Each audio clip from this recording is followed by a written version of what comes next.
the moment when I switched. I was like, I'm not a feminist anymore. Plot twist. You're gonna die alone.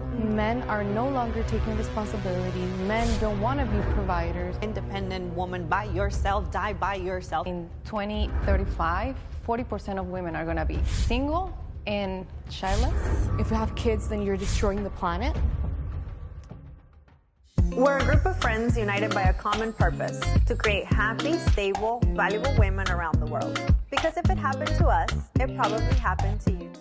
Welcome to the Real Women Show. My name is Lucia Spray, and today I have my friends Aileen, Azari, and Stephanie. We want to get right into the world of feminists and women who promote not having children. So we're just going to talk as friends and tell our audience, and our audience is going to tell us, what do you guys think about this? Azari, tell us. Directly to me. Okay, yeah. So today I saw a very interesting post about this woman saying that she's a childless cat lady, so that's an achievement now. And she's saying like she's not a mother, but she's being mothering Earth by being a mentor, being a businesswoman. Like, if you're a mother, then you cannot be all those stuff.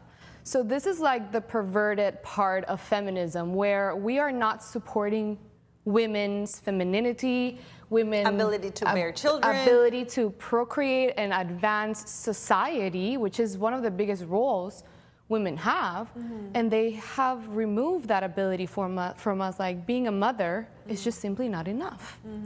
So that's so twisted, you know what I mean? I think it's when you see the message wanting to be twisted, wanting to confuse people, because if you are someone who has decided to not have children, we're fine with that. That's fine, yeah. But when you can see posts online that have a different agenda and they're promoting it in a way where maybe someone that's 15, 14, 18 is like, oh yeah, I don't have to have children. You know, that's when I think we do get upset, because it's like you're confusing women to think that that's not important, that the ability that our unique body has to procreate and have children and continue the civilization and humans on Earth.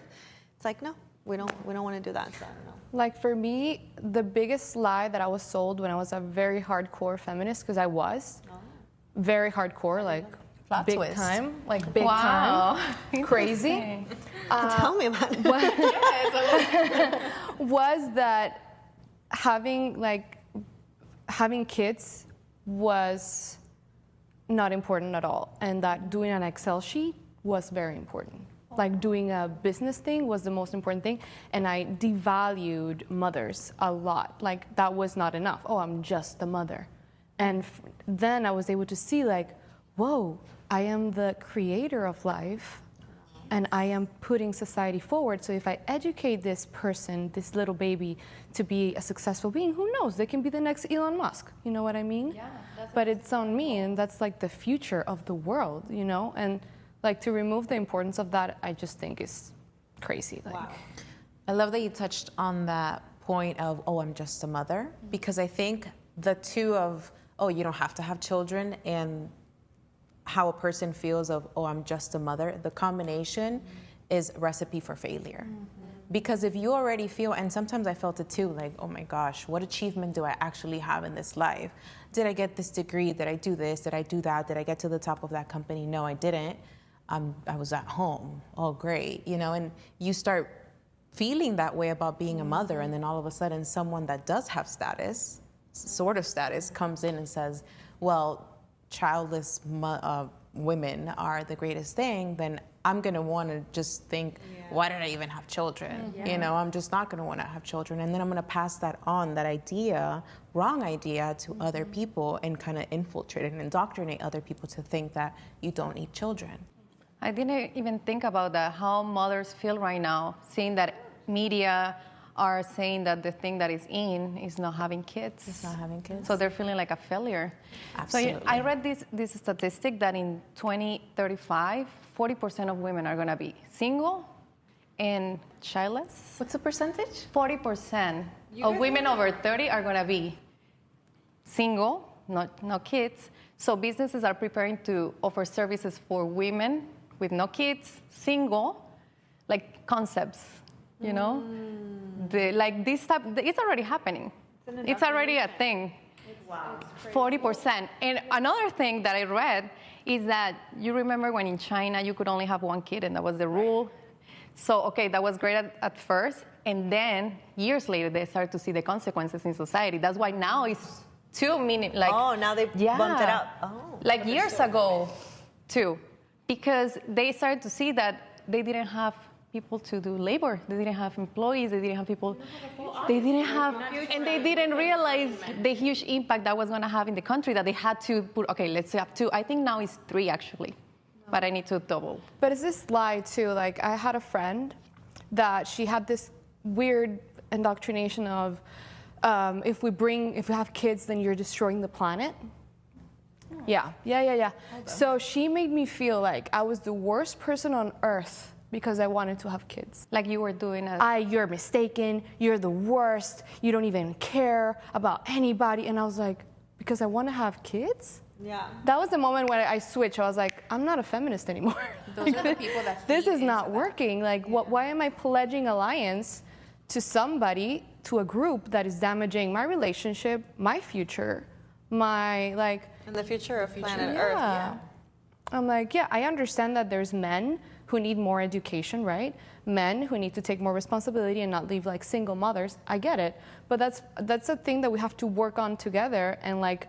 Take responsibility. Support, yeah. Yeah, like how about a movement that promotes for women to be stable emotionally, mentally, spiritually, where they can actually find the right partner. Exactly. Because when you find the right partner, that's when you can have the family and the children and everything can be a little bit more organized. I don't know, for a lack of a better word. Because, yeah, I think I have also heard, like, no, people saying, like, I don't even want to have kids because why am I going to bring them to this horrible planet? Yeah. Yes. And, you know, I think the mentality of a feminist who is indoctrinating with that bad intention in mind, it's a very small mindset, small responsibility level. Because there's nothing good about not expanding. And children are an expansion of you and your partner. And then, therefore, they're an expansion of humankind. Exactly. So if you think of people who are promoting that it's not, don't have babies, don't have children, no, don't even get married, oh my God, you should just be an independent woman by yourself, die by yourself, because that's essentially what they're telling you, okay? You're gonna die alone. And if you don't have a problem with that, we respect everyone's, you know, but think for yourself, and hopefully it's not an indoctrination. There's nothing good about just one person or just a small group. We survive better together. Together there's more survival and you have more responsibility. You have now responsible for a human being. Even when we get a dog, you know, one of our friends just got a new puppy. That is an extension. That is your family it's getting bigger. It's not just you and the husband anymore. Now you have somebody else to look out for. Yeah. So your level of responsibility has to go up. So to me, the feminists are just not taking enough responsibility for the world and they're just retreating. They're like, yeah, I can't handle this. I can't have kids. Nope. Just me, myself, and I. And that's not what women, we're strong. And what's sad about that too is that it's affecting men. Men are no longer taking responsibilities. Men don't want to be providers.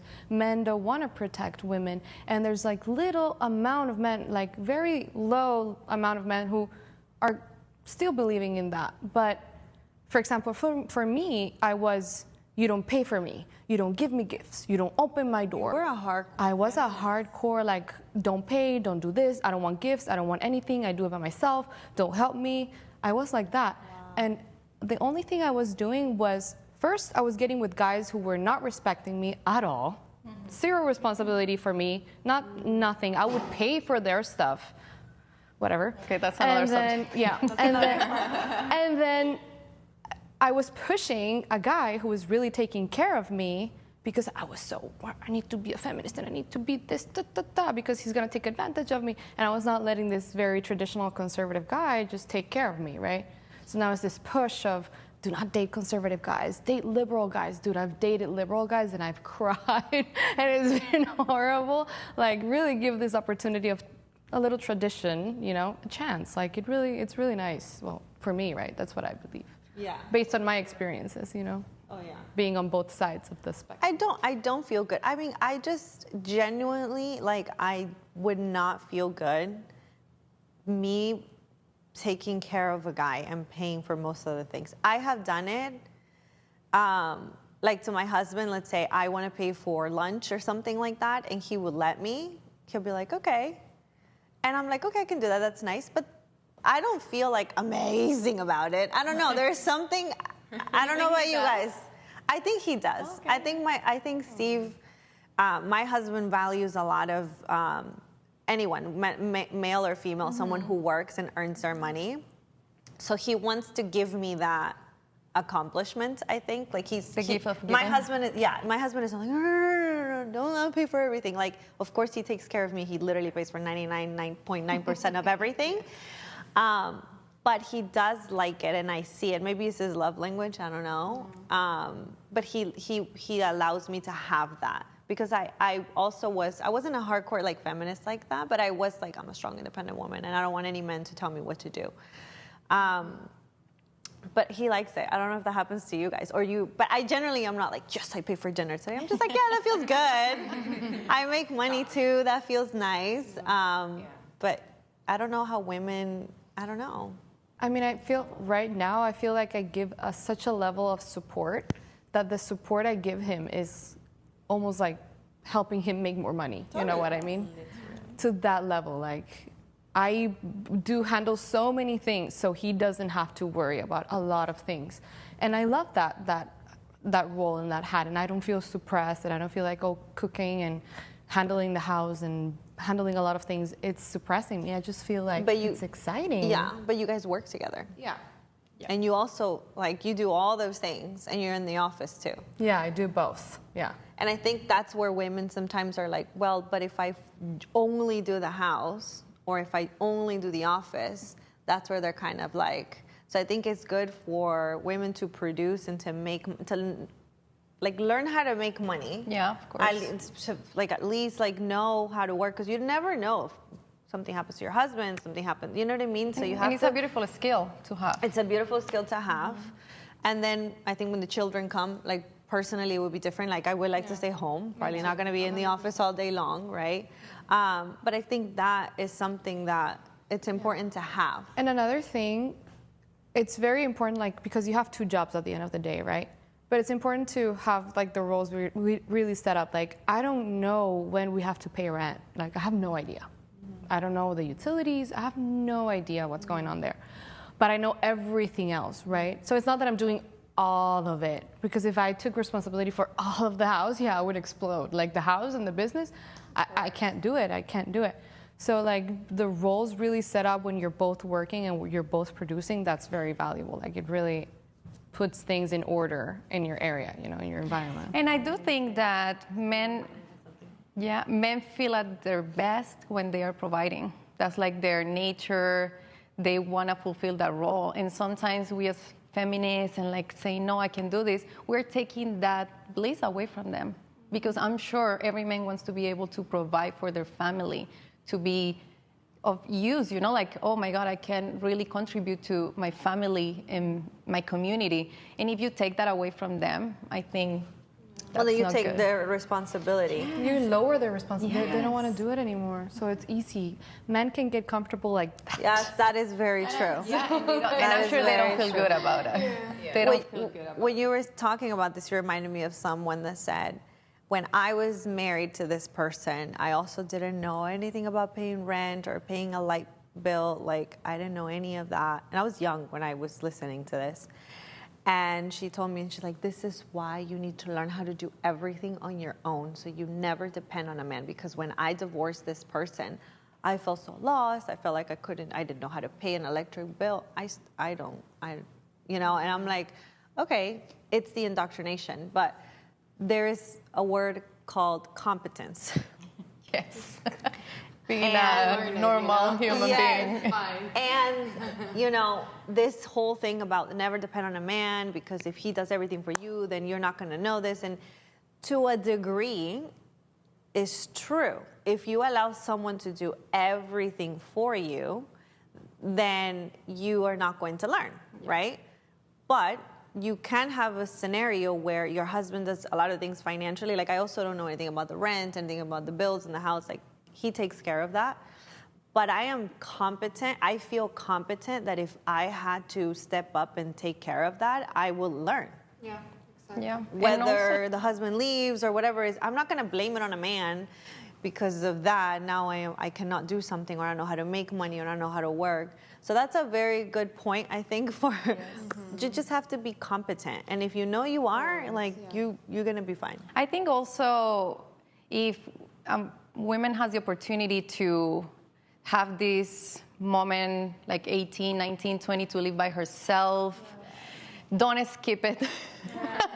Don't miss that opportunity, because you're going to learn to be responsible for yourself, to pay rent, to pay the electricity, and all of those skills. Maybe you're not going to need it because you have men to provide, but it's good to know that. And makes you more competent. Of course. 100%. Yeah, I started living alone when I was 18, and it was the best thing. And it's like, Mom, I'm out. Exactly. Me too. So I learned a lot, and don't miss that opportunity. Don't miss it. No. Highly recommend it. Don't go straight to a man. Like, just, and also learn for yourself. Like, don't stop being competent. Like, keep reading books, keep looking around, keep trying, you know. Keep growing. Yeah. But that's our little message to the, I think I would call it Black agenda. Because there's a good agenda too. Like, I mean, we have an agenda to say. We have a purpose in this show to make more happy, confident, stable women in our societies, in the world. We don't want to tell you what to do. We just want to tell you what works for us. And our lives are not perfect. We are definitely figuring it out. But I do feel happy and stable and confident. And then when we don't, we work on it. Yeah. We look at it, we work on it, and we figure it out. So thank you, ladies, for this intense conversation. Love it. Wow. Yes. Thank you guys for watching. What do you guys think? Yes. We want to know. Yes, please put it on the comments down below. Give us ideas for the next chats that we'll have. And thanks for watching. We are The Real Women Show. We bring you realness and show, and we will see you on the next one. Bye.